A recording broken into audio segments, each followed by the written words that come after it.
finally time for another BookTok book review. It's been quite a while. I finished my 11th book quite a bit ago, and I just never got around to making my video review because I hurt my back and I just haven't had the time. My little afternoon video recording time seems to be getting shorter and shorter, the opportunity to do it. But I was quite adamant that I was doing this today. Let me show you what I read. Bloomsbury Girls by Natalie. I got this book in September from Barnes & Noble when they were having their big sale of the summer, and I used a birthday gift card. I got a couple books, and this was one of them. And I just was scrolling to see what books were part of the sale, and this was one of them. And I knew nothing about it. I had heard of the Jane Austen Society, and I never read it. It didn't necessarily appeal to me, and that's why I just didn't read it.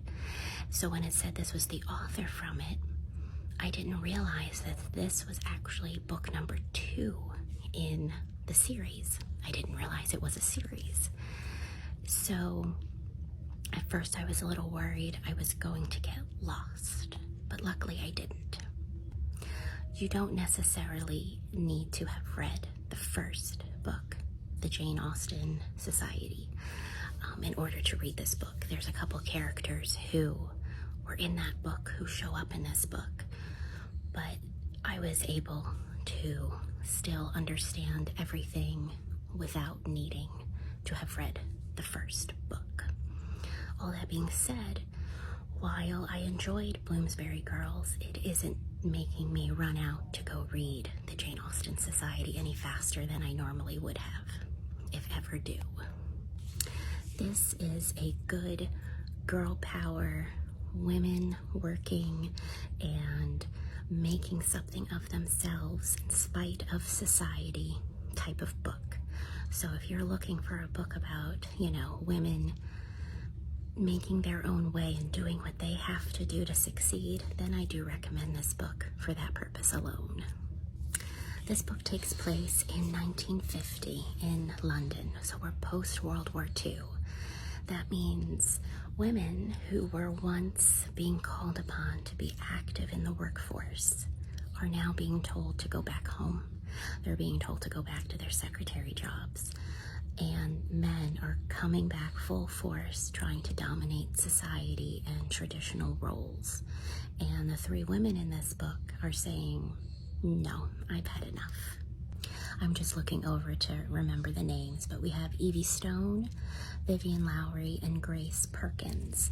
And they all bring to the table a different backstory of why they want to have a more forceful job in this bookstore, why they want to have promotions and be more respected and see that their work is valued by men who are simply going, well, you can't get this promotion because you're a woman, or you can't do this because you need to be home caring for your family after work. It's just men going, no, that's not what you should be doing. And the men are starting to feel the ground shake beneath them as societal roles and expectations are shifting. And that's pretty hard for these men. Not all men, but the ones who have any say, it's hard for them.